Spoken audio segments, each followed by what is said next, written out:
Sa mundong ito, may mga manggagamot na nasa una at ikatlong kategorya at may isa ring sobrang lakas na manggagamot na walang lisensya na nagtatago at palaging napapalibutan ng mga babae. Handa siyang magpagaling at gumawa ng kahit anong kinakailangan basta't mabayaran siya ng halagang itinuturing niyang makatarungan. Ang kwento ay nagsisimula sa kaharian ng Herseth na isang bansa kung saan karamihan ng mga tao ay mga manggagamot. Sa bansang ito ang mga manggagamot ay nahahati sa tatlong ranggo. Ikatlong rate kung sila ay nakakapagpagaling lamang ng minor na mga sugat, ikalawang rate kung sila ay nakakapagpagaling ng lubusan sa apektadong tao, at unang rate kung sapat ang kanilang kapangyarihan upang mapabuti ang mundo. Mahalaga ang mga manggagamot sa ekonomiya ng bansang ito kaya ang pangunahing akademya ay may tanging trabaho lamang na magturo ng sopistikadong mahika ng pagpapagaling, tumulong sa mga estudyante na makakuha ng kanilang mga lisensya upang masisimulan nila ang kanilang paglalakbay bilang opisyal na mga manggagamot.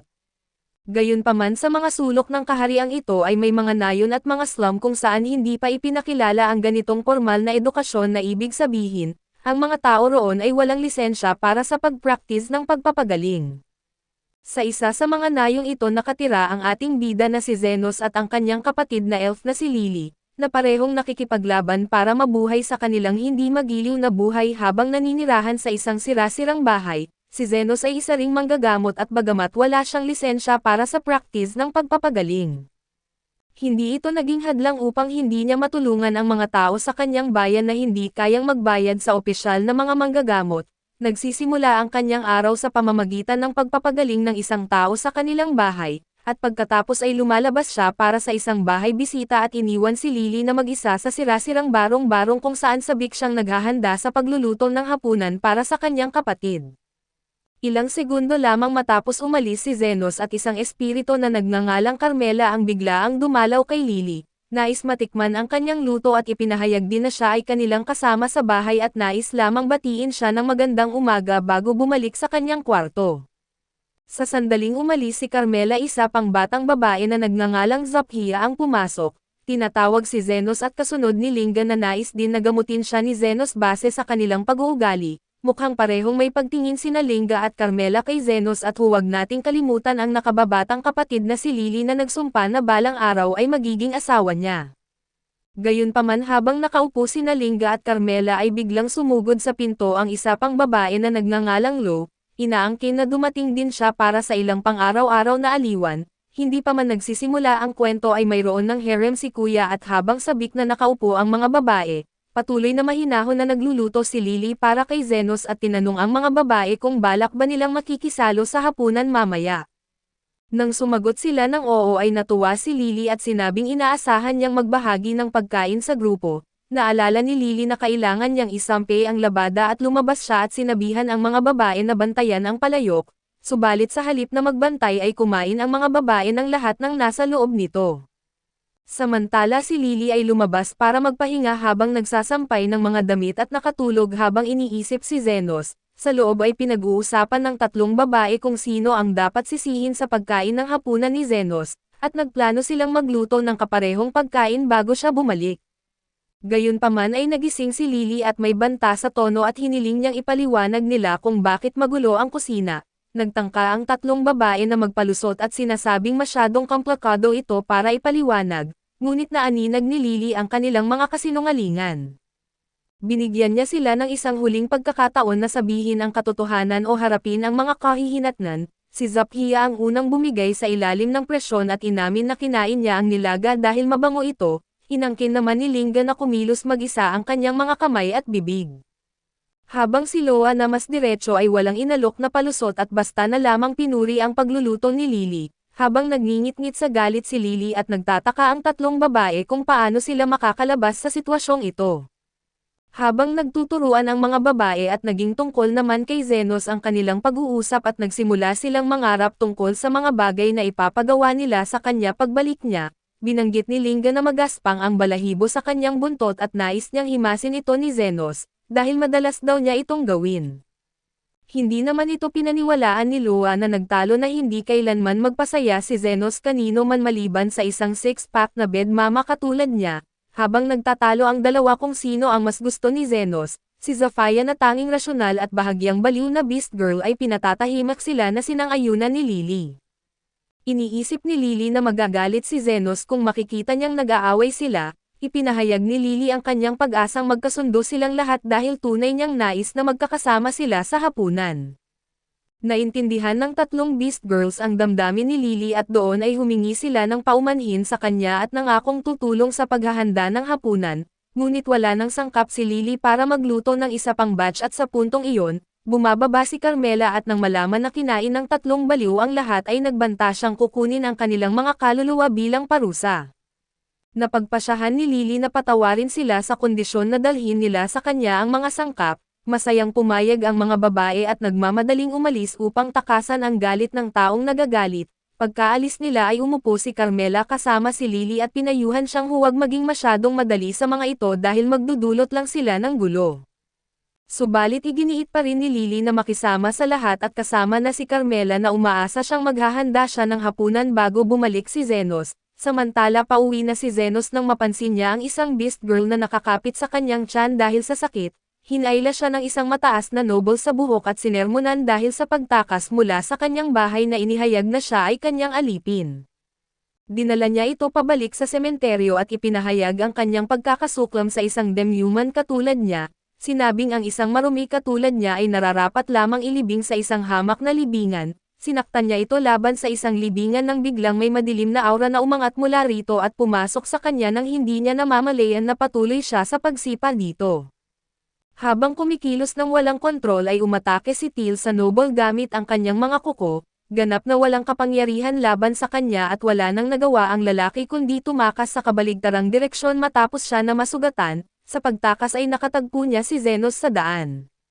Hindi alam kung sino ito at sinabi ng Noble kay Zenos na nabaliw ang kanyang alipin at inatake siya, nagmamakaawa siyang tulungan siya ni Zenos at hindi nagtagal ay dumating si Teal upang tapusin ang trabaho. Sa pagmamasid ng mabuti ay napansin ni Zenos ang malakas na puwersa ng madilim na enerhiya mula sa katawan ni Teal at agad na ninais malaman kung ano ang ginagawa ng lalaki sa kanya.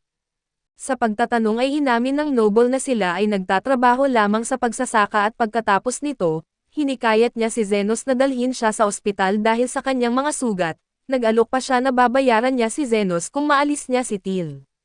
Sa sandaling ito habang malapit nang umatake si Teal ay dinala ni Zenos ang lalaki palayo, nagsalita ang amo ni Teal at iniuutos kay Zenos na parusahan siya ngunit hindi ito nais gawin ni Zenos, ikinagalit ito ng mayamang lalaki na naniniwalang ang kawalang aksyon ni Zenos ay maaaring humantong sa kamatayan ng isang aristocrat.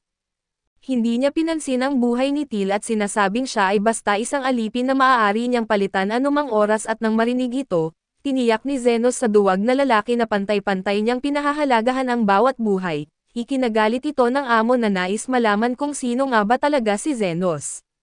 Sa tugon ay buong kumpiyansang inihayag ni Zenos na siya ay isang manggagamot, bago halos tamaan ng malaking bato na ibinato ni Teal at biglang pinalakas ni Zenos ang kanyang kamay at pinagpira-piraso ang malaking bato. Ikinagulat ito ng amo ni Teal hanggang sa buto. Gayunpaman ay patuloy niyang nasaksihan kung gaano kabilis subukang umatake ni Teal kay Zenos, ngunit nahulaan ni Zenos ang bawat kilos niya at itinulak siya sa pader nang hindi siya hinahawakan, dahil dito ay gumuho ang gusali mismo sa ibabaw ng amo ni Teal. Swerte pa rin siya at nakaligtas siya sa pangyayari at ilang sandali pagkatapos ay nagkamalay si Teal at sinubukan na bumangon. Nang makita ni Zenos ang masaklap niyang kalagayan ay dali-dali siyang tumulong dito, kaso napagtanto niyang sinapian siya ng demonyo. Hinayaan niyang kagatin siya nito at ginamit ang pagkakataon upang pagalingin siya sa lahat ng kanyang mga sugat at sa pagsapi ng demonyo, na naging dahilan upang mawalan siya ng malay at iniwan si Zenos na nagtataka kung anong uri ng pagsasaka ang ginagawa niya upang masapian ng demonyo.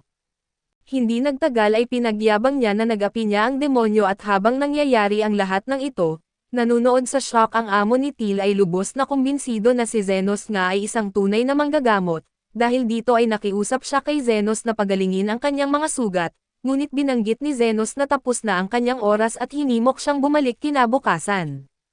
Gayunpaman ay nagpahayag ang amo ni Teal na aalis na siya bago pa dumating ang kinabukasan at iniutos kay Zenos na pagalingin siya kaagad, pero iginiit ni Zenos na mangyayari lamang ito kung magbabayad siya ng dagdag. Sa pagmamadali ay hinagis ng amo ang isang bag ng mga barya sa kanya na umaasang ito ay higit pa sa sapat, ngunit sinabi ni Zenos na hindi ito sapat. Nang marinig ito ay nagalit ang amo ni Till na lalo na't ang presyo na inalok niya ay higit pa sa sapat para sa serbisyo ng isang manggagamot. Bago pa man makapagsalita ulit ang amo ay binanggit sa kanya ni Zenos na hindi siya isang lisensyado na manggagamot kundi isang underground healer. Nang marinig ito ay nagtaka ang amo ni Till kung mayroon nga bang manggagamot sa underground. Hindi nagtagal ay hiniling niya na isama si Till bilang bahagi ng bayad at nang walang pag-alinlangan, pumayag siya at hiniling kay Zenos na pagalingin siya agad. Ibinigay sa kanya ang mga dokumento para sa pagmamay-ari kay Till. Pagkatapos ay nagkamalay si Till at nagulat nang makita si Zenos sa tabi niya. Tinanong niya kung sino ito at ipinakilala ni Zenos ang kanyang sarili at sinabi rin niya kay Till na binili niya siya at inihayag naman ni Till ang kanyang pangalan sa kanya.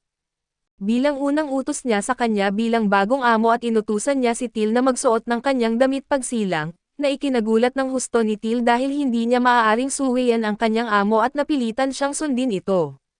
Matapos niyang gawin ito ay sinuri ni Zenos ang kanyang katawan at natuklasan na may problema siya sa gallstone sa kanyang katawan, agad niya itong ginagamot at dinurog ang bato sa alikabok at ang paraan ng kanyang paggawa nito ay labis na ikinamangha ni Till, lalo na dahil nagawa niya ang mahika ng walang anumang tiyan o komplikadong pamamaraan.